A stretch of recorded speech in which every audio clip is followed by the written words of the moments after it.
my channel. I am Stephanie. This is going to be the Wheel of Emotions in honor of Mental Health Awareness Month.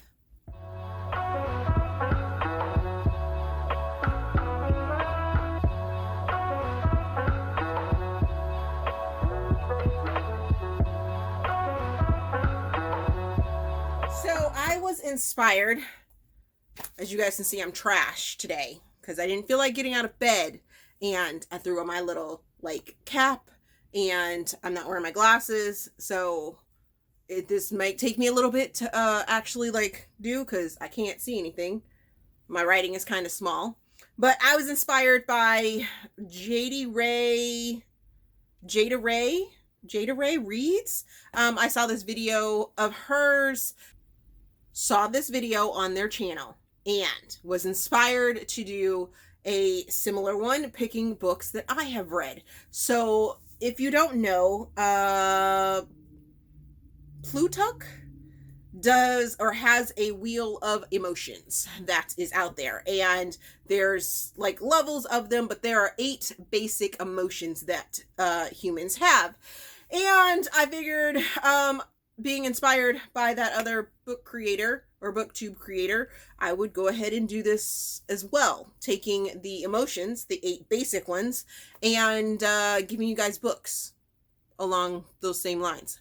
I probably didn't explain that all that well, but we're gonna make it through this video. Yeah, I thought it would be fun. If I can find a wheel, I'll put it up here so you guys can see what I'm talking about. Is the Wheel of Emotions. I'm only going to do the 8 basic ones, which are the 8 solid ones that are there. So the first one I'm going to talk about is joy. A book. So I'm picking a book that brings me joy. And there are a lot of books that bring me joy, but this book in particular, it exuded joy for me from start to finish. There weren't really any hard moments in it. It was just so joyful. And that book is Blind Date with a Book Boyfriend by Lucy Eden. And this is a cute, sweet, fun, sassy novella in which our main female character ends up going to a romance bookstore and meets this guy. He's described as the basic book boyfriend, and then they end up taking a trip around the city together on a date, and it was just so much fun, and it just exuded joy, and it gave me joy, and I think so many people, more people need to read this book. Next, we're going to talk about sadness. So sadness for me, I am one that thinks crying from a book, being emotional from a book is cathartic, and I have no issues with crying in public or showing my emotions in public and things like that. And I think that is a big thing when it comes to being okay with your mental health, and being okay when you're talking about mental health and things like that, because if you can't ask for help, or if you're not in a place to ask for help, just know that you're not alone. Everyone gets to that comfortable, place of asking for help and knowing how to find their triggers and everything like that, being able to express emotions on their own in their own time and everything like that. I'm off topic, but this is a book that nothing in the book seems to have come easy for these characters, and I am going to go with Could Have Been Us by Corinne Michaels. From start to finish, this book had me all in my emotions, and I have plenty of other books, but this is the most recent one that I can think of that really had me in my feelings from the start of the book to the end of the book, and I was here for it. It was very cathartic for me, and it talked about some really, really hard topics, but our characters do get their happily ever after, or happily for now, and I was here for that as well. So we're going to talk about fear next, and if you've watched my channel for any amount of time, you know that I am not big into horror or scary things. This is a book or book series that scares me, and I have to say, finishing the rest of the Outlander series freaks me the hell out. But There is one that's even more, and that is Roots by Alexander Haley. I do not like the slave narrative. I watched this movie when I was in high school, when I was in middle school. It was like part of the curriculum for schools when I was in school for K through 12. Every single February we would sit for weeks and watch Roots. We would watch Eyes on the Prize miniseries. and go through civil rights and have the history of Black people in America, given to us in that medium. And Roots, I have it on audiobook, and I still have yet to read it again from like high school age. And yeah, I'm fearful. I'm fearful for that because I think it was just going to make me even more angry. And, it's just not a narrative that I like to have in my books. So yeah, I'm fearful of it. Next, we have Anger, and that is a book that just boils your blood. Oh my gosh. And I have to go. Have to go with Too Late by Colleen Hoover. So I want to say this is the second book that I read of Colleen Hoover's, and probably the book that completely turned me off of her. No, she didn't get put on the shelf for this book. It was the book after this one, because it just seemed, for this book in particular, it was offered on Wattpad for one, and for two, it came out in like bits and parts and pieces. And then when it went to print as a pub book, they just kind of took the Wattpad and just was like, boop, there we go. There's your story. And it was like, what? No again. There was like no research done. If you've watched my channel at all, you know that I have like 20 plus years of law enforcement experience that always plays a part in anything that I read, anything that I like, anything that I watch. I don't talk too much about things that I watch, like on television or in movies and things like that. But when it comes to my books, if the law enforcement and the military aspects of the story aren't right, or even like close to being right, I am completely thrown out and I'm going to pick apart. And this book drove me up a wall. I can't even tell you what the story was about. All I know is that she fucked up the law enforcement portion of it so badly that I was just like, never, ever. Trash. I want to say this is probably one of my very first 1-star books. And I was just like, no. I don't understand what you all see in this author's writing, because it was shit. It was absolute shit. And this book actually has a 3.9, almost a 4-star average on Goodreads. And I'm just like, did we read the same fucking book? Because this book is trash. It's trash. And if you happen to be one of those people that actually like this book, more power to you. All books are not for every person, so don't come at me. Don't come at me in the comments.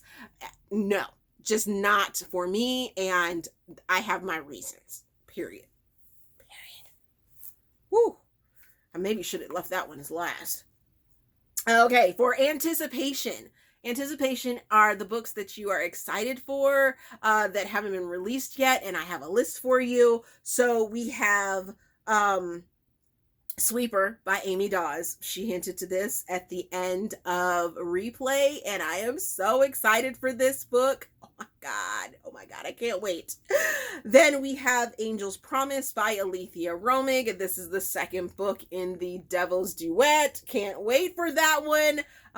If you've been watching me on TikTok or on Instagram, you would know that I just finished the first book in the duet, and I am so ready for this second book. We also have The Heart Principle by Helen Hoang.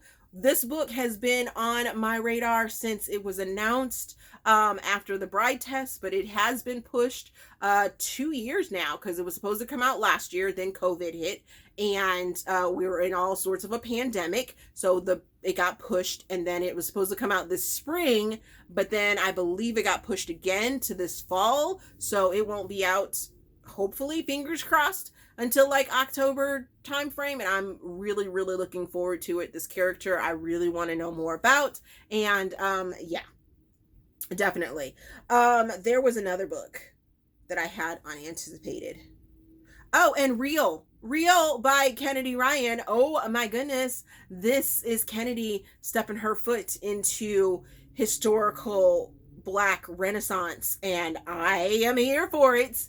So here for it. Cannot wait. This cover is stunning, and I just can't wait for it. I am so excited for it. Surprise. So a book or book series that surprised me, and I'm gonna have to go with the Filthy Rich American series by Nikki Sloane. Oh my gosh, I haven't read this fourth book just because I'm still on the fence about if I like the father or not enough to read the fourth book. But these 3 books had me like clinched. I was like, wow. After I finished the first one, I had to dive into the second one. After I finished the second one, I had to dive into the third one. And I was just like here for this series. I was like, yes, give me more. So now we have Disgust, and that is something that you don't like. I chose to go with a book that I DNF'd, and that would be Follow Me Darkly by Helen. And I had such high hopes for this book. This cover is stunning, and I was like, ooh, I'm gonna love it. Then I started reading it, and maybe I need to go back and try and listen to it instead of reading it, because I think I tried to read it as an arc, and it just wasn't coming across for me. It came across very 50 Shades of Grey set in 2021 or 2010, something like that. And I was just like, it's not hitting right. It's not hitting right. It's not, no. No. No, thank you. And then finally we have Trust is our last feeling of our basic needs. And, it's all about, trusting in the author to know that they're not going to do you wrong. And I have a list of some auto-buy authors that as soon as they announce a book, I am looking for their PR teams to try and get on their art teams so that I can get an advanced copy of their books. And it's a list, so I'm not going to put any book covers up, but we have, of course, Aleatha Romig, who happens to be my favorite author. I love her. I've read all of her books, and yes. Mwah!